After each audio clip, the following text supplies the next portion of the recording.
Good morning, welcome back to another vlog, birthday part 2। কালকে রাতের ভ্লগটা তো আশা করি তোমরা দেখেছো। আর সকালে অনেক সকালে উঠেছি আর প্রচুর রান্না করে ফেলেছি এতক্ষণে। কী কী রান্না করেছি সবটাই তোমাদের সাথে শেয়ার করব। কি হয়েছে তোর? আজকে কি বাবা? আজকে কার বার্থডে? তোমার? বাবার বার্থডে না? দুজনেরই। প্রত্যেক বছর এই দিনটা বারে বারে তার জীবনে ফিরে আসুক, এটাই আমার পক্ষ থেকে আজকের দিনে উইশ রইল। তো চলো রান্নায় লেগে পড়ি। এখানে হবে শুক্তো, এখনো কাঁচকলা সজনে ডাঁটা এসে পৌঁছায়নি। আর এখানে আমি সমস্ত ভাজা রেডি করছি, 5 রকমের যে ভাজা। কড়াইতে অলরেডি কুমড়ো ভাজা হয়ে গেছে আমার। আর এই ভাজাগুলো হবে। এখানে সব মাছ মাংসের জন্য মশলা করা রয়েছে। এইটা হচ্ছে আমার সব থেকে ফেভারিট পটল ভাজা। যারা আমাকে চেনো তারা জানো এটা যে আমি কী লেভেলের ভালোবাসি। মানে পটলের যে কোনো আইটেম, পটল হচ্ছে আমার জীবনের সেরা সবজি। ওকে, পটল নিয়ে কেউ কোনো খারাপ কথা বলবে না। যেহেতু প্রচুর রান্নার লিস্ট ছিল, তো আমি আলাদা আলাদা করে সেই ভিডিওগুলো করতে পারিনি, আসলে করার আমার ইচ্ছা হয়নি।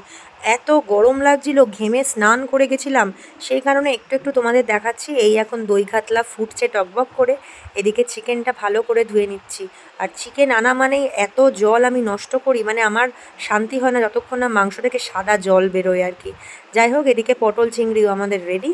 তো কি কি মেনু সবটাই তোমাদেরকে দেখাবো। বার্থডে বয় এখন আমাকে সবজি কেটে সাহায্য করছে। তুই কিছু বলবে? না। তোমার কিছু বলার আছে? সবাই তোমাকে উইশ করেছে। সবাইকে অসংখ্য অসংখ্য ধন্যবাদ। এই যে সবার জন্য টমেটো। সবাই উইশ করেছে টমেটো। এই এখন শুক্তোর জন্য সবজি কাটা চলছে। আরে উচ্ছে কেটেছো তুমি? কি লুচি?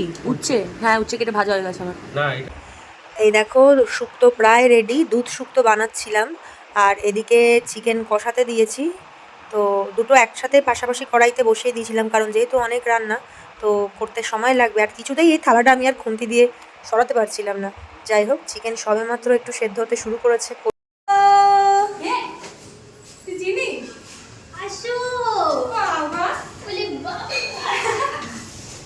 এই কটা বাজে রে? কটা বাজে? কটা বাজে? কটা বাজে? আমার দোষ না। এই ওর দোষ? কার দোষ? Thank you thank you thank you. Babida 40। তোমার কি হ্যাপি বার্থডে। তোর 50 বাবিদা 40। লুলুকে নাচিয়ে দি। চল খাইতে চল। আর বড়ি দিয়ে দুধ শুক্তো একদম রেডি। দেখতে দারুণ হয়েছিল না? যাই হোক, বোনরা আসলো, ওদেরকে একটু কেক আর কোল্ড ড্রিঙ্কস দিলাম। নিমি এসেছে খাজানা নিয়ে। হ্যাঁ, আরো দে।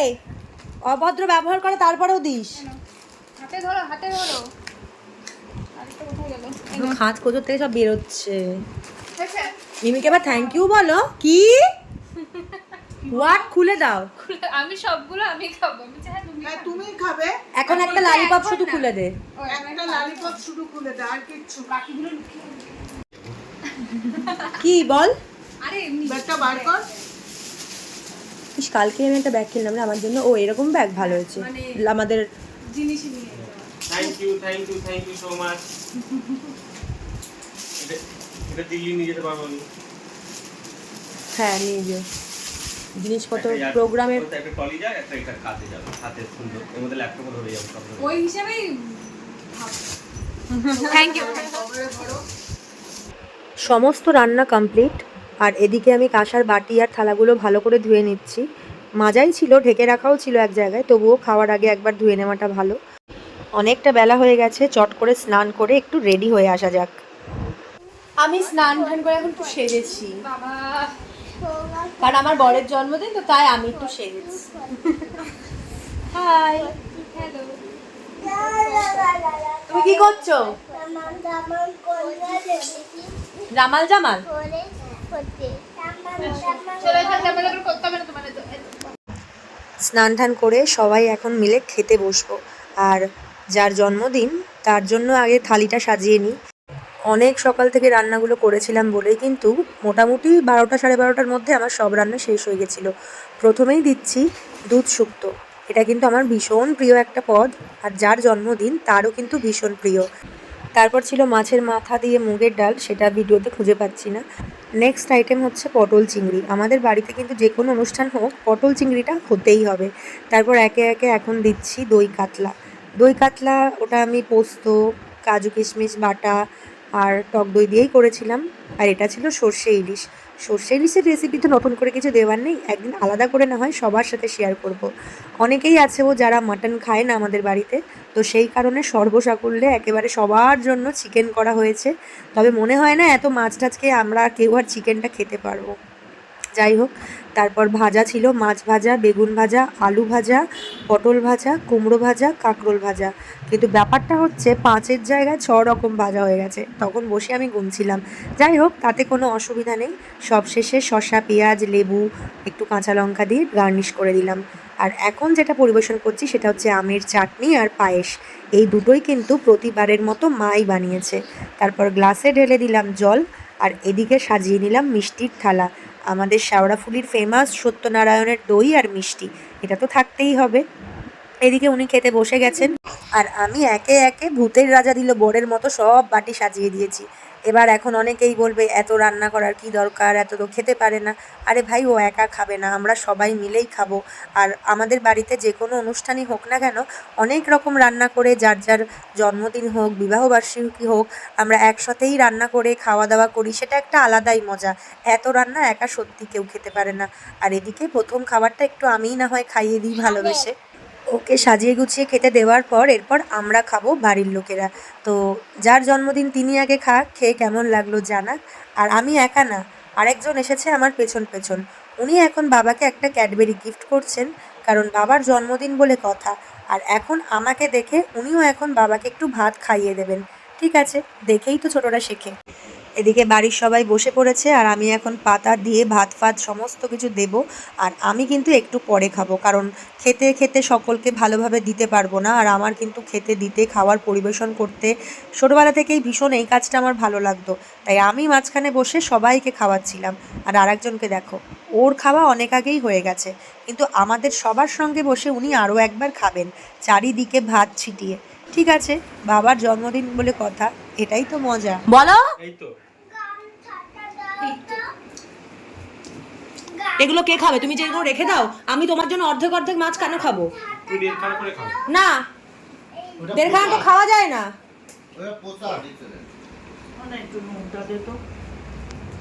কোনোদিন সে খেয়ে উঠে গেছে, আমার জন্য প্রসাদ রেখে গেছে। সত্যি আমি তোমার রান্না করতে আমার ইচ্ছা করে না। বাটিগুলো টেনে টেনে নে। এই যে এই এতটা শুক্তো আমি দিব খাবে না। মাছ, মাংস, পটল, চাটনি, প্রসাদ ওগুলো। খাওয়া দাওয়া করে একটু রেস্ট নিয়েছিলাম, আর ওরা এখন চলে যাচ্ছে বাড়ি। আর আমি যাচ্ছি নাচের ক্লাসে, কারণ আজকে শনিবার আমাদের শেওড়াফুলির যে সরকার পাড়ার ব্যাচটা বিকেল 4টে থেকে রাত্রি 9টা অবধি ব্যাচটা চলে। তো সবাই মিলে এখানে স্যারের জন্মদিন পালন করবে।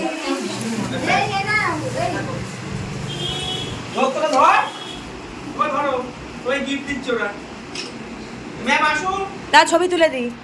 Thank you, thank you.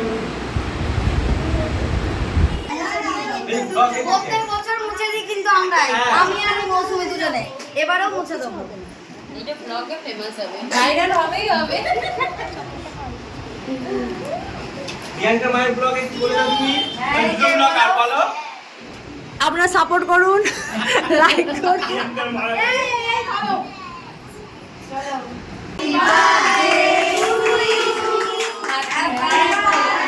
সঙ্গে ছড়া ছড়া।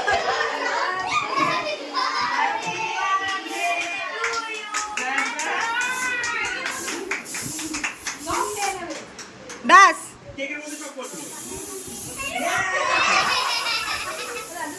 শেষ শেষ। বাবা এর কি করেছে এরা? বাবা সবাইকে খাইয়ে দাও। ওই লাইন করে পরপর একজন ওকে খাওয়ানোর কেন, ছোট্টটাকে?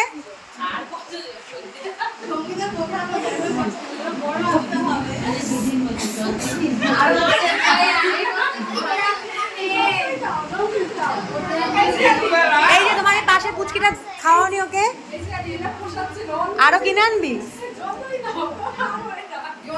দায়িত্ব ভাগ করার কি এই যে কেক। আর পাচ্ছি না, আমি সারাদিন ভাগ করেই যাচ্ছি কেক। সে কালকে রাত্রি থেকে ভাগ করা শুরু হয়েছে। একটা ব্যাচ তো শেষ হয়ে গেছে, দুটো ব্যাচ মিলিয়ে কেক কাটাকাটি হলো, গিফট দেওয়া হলো, বাচ্চারা ভীষণ আনন্দ করছে। আর এই ফাঁকে আমরা ভাবলাম একটুখানি বৈদ্যবাটির দিল্লি রোড থেকে ঘুরে আসি চৌমাথা, যেখান দিয়ে সমস্ত জলযাত্রীরা যাচ্ছে তারকেশ্বরে। আমাদের শ্রাবণ মাসে শেওড়াফুলির উৎসবের মাস, কত জলযাত্রী আজকে যাচ্ছে শুধু দেখো।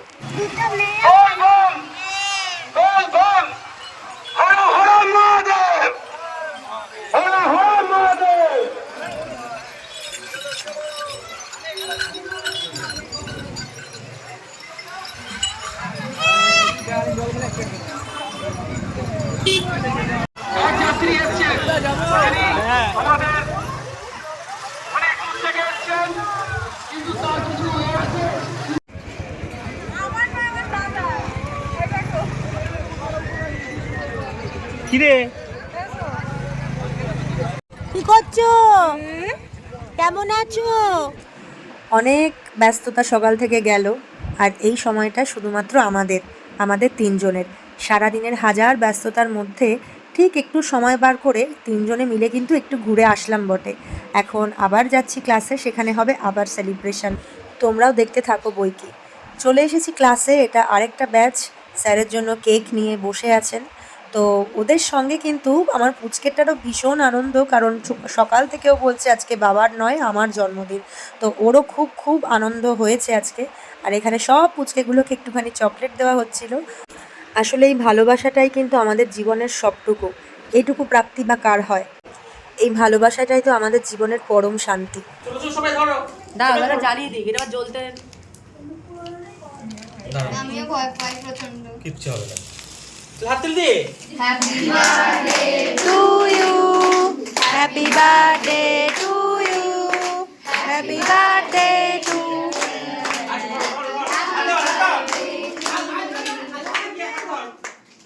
এই মোমবাতিটা সরিয়ে নাও, চলো এই মোমবাতিটা সরিয়ে দাও। হ্যাপি। আবার কেক কাটা হলো, আবার এই ছাত্রীদেরকে খাইয়ে দেওয়ার পর্ব চলছে। বেশ ভালো কাটলো কিন্তু দিনটা। আমরা যারা আমাদের কাছের মানুষ, পরিবার পরিজন, আর এই যে স্টুডেন্টরা, ওরা কিন্তু আমাদের সন্তানের মতোই। দিনের শেষে এই ভালোবাসা আর সম্মানটাই আমাদের ভরিয়ে রাখে। আজকের ব্লগটা কেমন লাগলো জানাতে ভুলো না। সবাই খুব ভালো থেকো, সুস্থ থেকো, সাবধানে থেকো।